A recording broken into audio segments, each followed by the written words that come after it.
Good morning, வணக்கம்.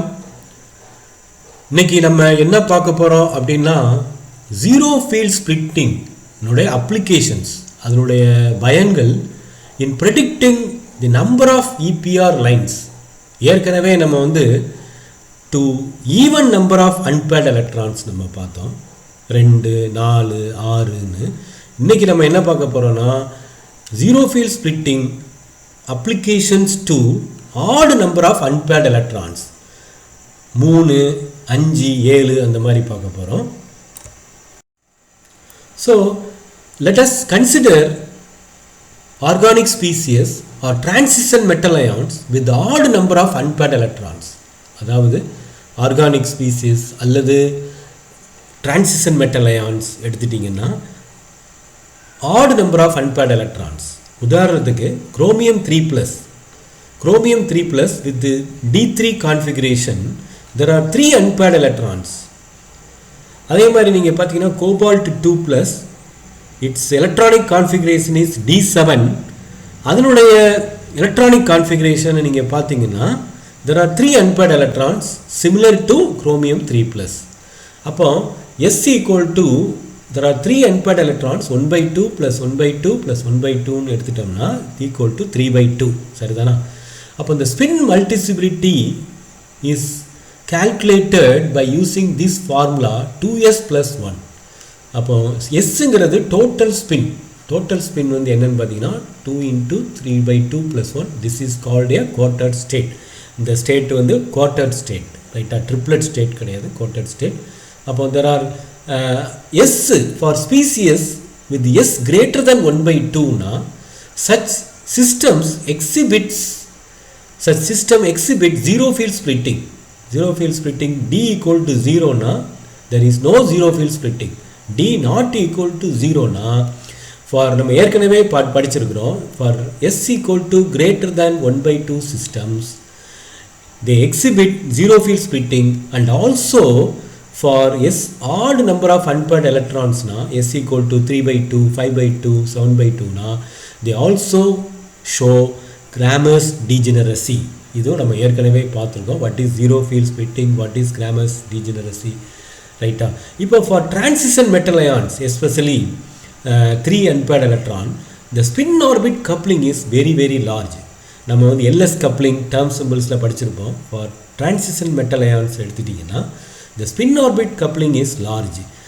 Actually அப்போ D is mainly due to spin orbit coupling or crystal field in octahedral or tetrahedral field. அப்போ D அதிகமாக இருக்குது.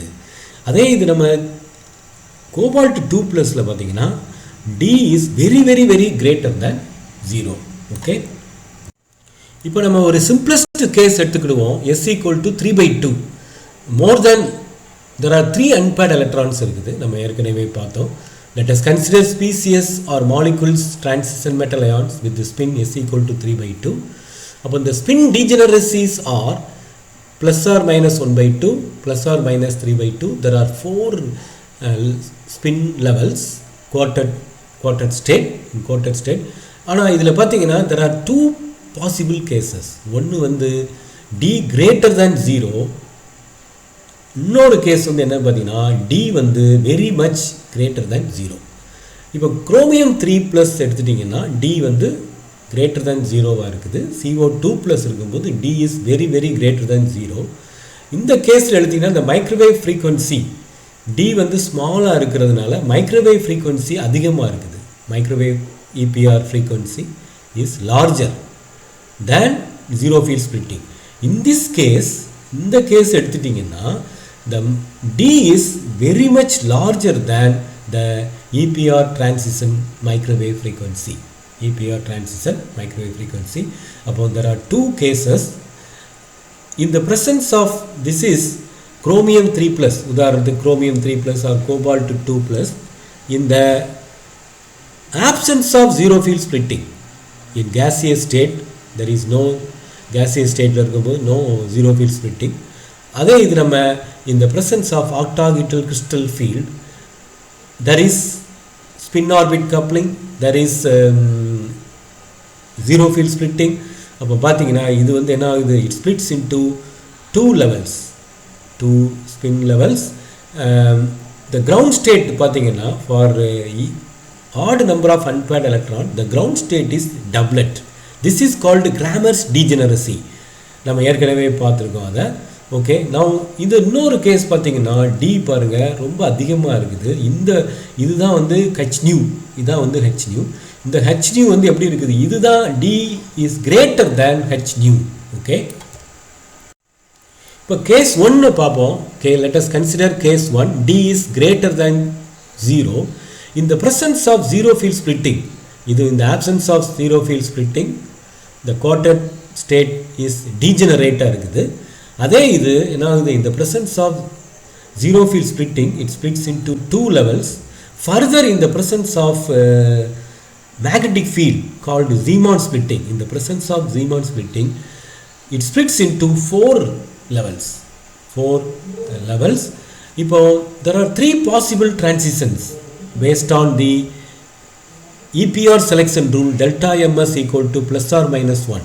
இதில் இருந்து நீங்கள் என்ன செய்யலாம், இப்போ minus 1/2 minus of 3/2 அப்போ 1ன்னு வந்துடும். அதே மாதிரி இந்த transition allowed using the selection rule delta ms equal to plus or minus 1. There are 3 possible transitions. அப்போ நம்மளுக்கு எத்தனை சிக்னல் கிடைக்கும், in the case of chromium, D3 there are 3 EPR signals. இது வந்து கேட் CSIRல கேட்பாங்க, how many signals are observed for chromium 3+ அப்படின்னு கேட்டாங்கன்னா நீங்கள் என்ன எழுதணும், there are 3 EPR transitions, EPR signals வந்து நம்மளுக்கு கிடைக்கும். In the presence of zero field splitting the ground state as well as the excited state are doublet. Cramer's degeneracy leaves the ground state doublet. Okay, so இதில் எதுக்காக நம்ம D வந்து greater than 0 இருக்குது அப்படின்னா spin orbit coupling வந்து larger-ஆக இருக்குது. Let us consider another case. இன்னொரு case எடுத்துட்டிங்கன்னா D is very much greater than 0. For example, cobalt 2+, in cobalt 2+ D7 electronic configuration. இப்போ நீங்கள் பார்த்தீங்கன்னா இங்கே வந்து D வந்து ரொம்ப அதிகமாக இருக்குது compared to microwave frequency H நியூவை காட்டிலும் இது அதிகமாக இருக்குது. அப்போ இந்த presence of zero field splitting இது வந்து 2ஆக ஸ்ப்ளிட் ஆகுது. அடுத்து ஃபர்தர் இந்த presence of Zeeman splitting or in the presence of magnetic field it splits into the spin levels split into 4 levels. இதில் பார்த்தீங்கன்னா -1/2 இது ரொம்ப அதிகமாக இருக்கிறனால இது ரொம்ப ஹையராக போயிடுது. இது வந்து லோயர் லையிங் டப்லெட், இது வந்து ஹையர் லையிங் டப்லெட். இது they are far away, the higher lying doublet is far away from the lower lying doublet because of large spin orbit coupling, large zero field splitting. அப்படின்னு பார்த்தீங்கன்னா இப்போ வந்து இந்த presence 2 allowed transitions இருக்குது நம்ம இந்த கேஸில் பார்த்தீங்கன்னா இதுவும் allowed. இது வந்து -3/2 + 3/2ன்னு வரும். அப்போ நம்மளுக்கு என்ன வந்துடும், நம்மளுக்கு 6/2ன்னு வரும். ஸோ தெர் இஸ் ஒன்லி இது மட்டும்தான் அலவுடு டிரான்சிஷன் வரும். இது வந்து என்ன வந்துடும், உங்களுக்கு -3/2 -6/2ன்னு வரும். அப்போ 2ன்னு வந்துடும். இது வந்து அலவுடே கிடையாது. Only 1 allowed transition. இது வந்து forbidden transition. This is again forbidden transition. இப்போ பார்த்தீங்கன்னா but only 1 EPR transition is allowed based on the selection rule delta ms equal to plus or minus 1. Further, this transition is not observed. ஏன்னா since D is very large, the lowest doublet, the lowest lying doublet is far separated from the higher doublet. So the effective spin பார்த்தீங்கன்னா 1/2 தான். ஏன்னா இது ரொம்ப தூரத்துக்கு போயிடுச்சு. அப்போ so the effective spin எடுத்துட்டிங்கன்னா S prime equal to 1/2. Moreover, the ground state spin levels are only populated, therefore only one signal is observed. Okay, thank you for watching. நன்றி. The ground state தான் என்ன இருக்குது, highly populated இருக்கும். The excited states are not populated, அப்போ அந்த transition நடக்காது. Thank you for watching. நன்றி.